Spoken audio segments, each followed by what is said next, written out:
Pills of Heaven. In those videos I would like to address some topics that only the pioneers of the truth are actually exploring nowadays, like the idea of the inhabited cosmos, the idea of the Christ as King of the universe, whose message was received even by other civilizations on other planets, and even talking about the seers, the spiritual leaders, the ancient cultures that have already mentioned this reality.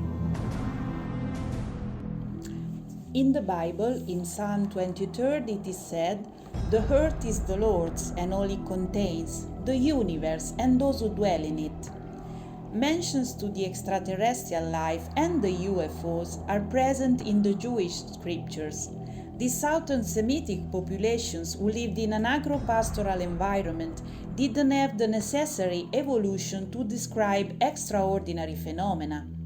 So they used their conceptual and linguistic tools to describe what they actually saw, which was a transport system made of metal. To give an example easy to verify by anyone, we remember that the Native American who had not seen any kind of mechanical means defined the first train as steel horses. Therefore, to describe what was going on beyond normal experiences, it was necessary to use the expressions of the everyday language of the time. Everything related to flight could only be defined as associated with the word bird. Everything that quickly crossed the air could only be attributed to the word wind. Everything that possessed an energy released was associated with the word fire or light. The very low sounds were identified as thunder. Every observation instrument was defined with the word eye, and so on. The Soviet scientist Matthäus Agrest and the American astronomer Maurice Jessup were the first to argue that the Bible and the sacred scriptures contained clear episodes related to aliens moving on flying objects. These testimonies were confirmed by the Church, which affirmed that the encounter between human beings and extraterrestrial entities is obvious.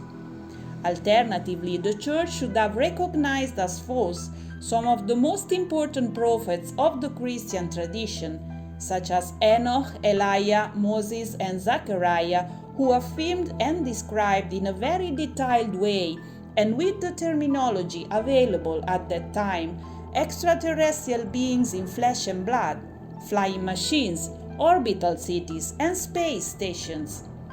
In particular, we can analyze the terms with which the Bible describes what we can define as flying objects. The term Ruach has several meanings. It means to travel from one place to another along a predetermined path, a car that makes a predetermined circular path, the predetermined orbit of the moon, the wind that makes in every season pre-established routes. This term, by extension, is translated with the word spirit. These meanings are absolutely consistent with the biblical passages in Genesis, Ezekiel, in which Ruach is presented as an object. It produces visible and audible effects if moved clearly and coherently in space. Together with the term Ruach, we also find the term Kavod. The root meaning of this term is to be heavy, weighty.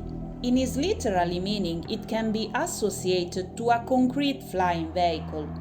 We have many explicit references of the Kavod of the Yahwehs in Exodus, Job, and Psalms.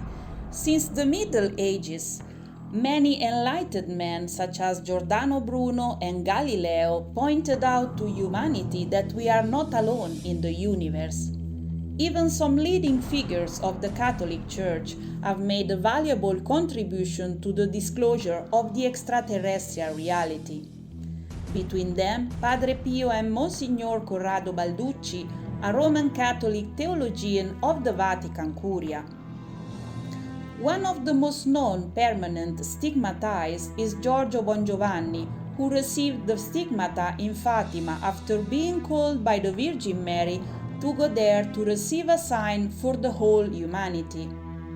He also affirms that in his visions he saw the Virgin and Jesus coming out of globes of light, and many of his messages come from extraterrestrial beings.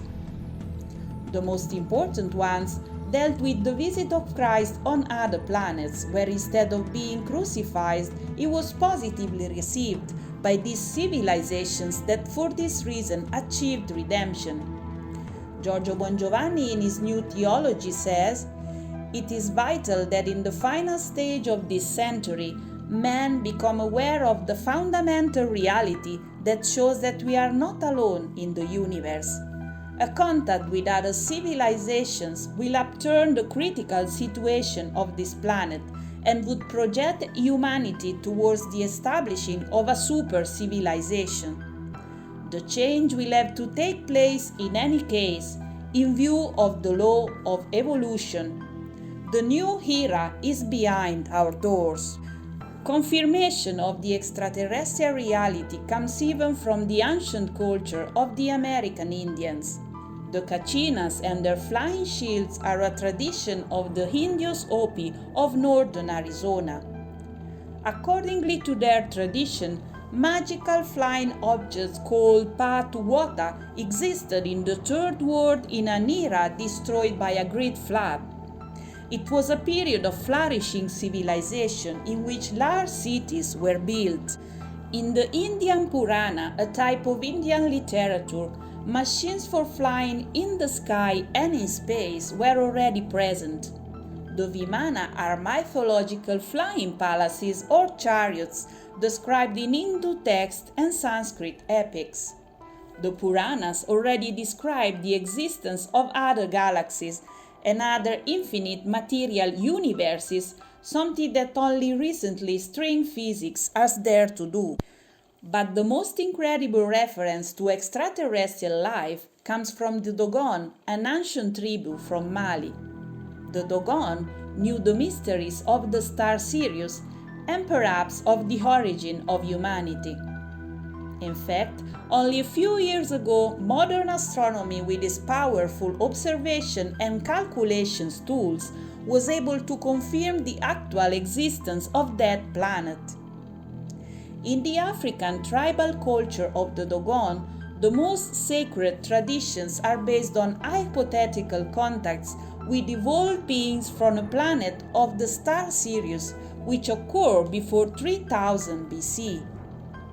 The Dogon had known for centuries that Sirius is a multiple star, that the elliptical orbit of the smallest star, which is invisible and it is now called Sirius B, takes over 50 years to complete. Moreover, they knew that Sirius B is made up of a matter heavier than the main star, and this is confirmed by today's astronomy. How is it possible then that they had such information?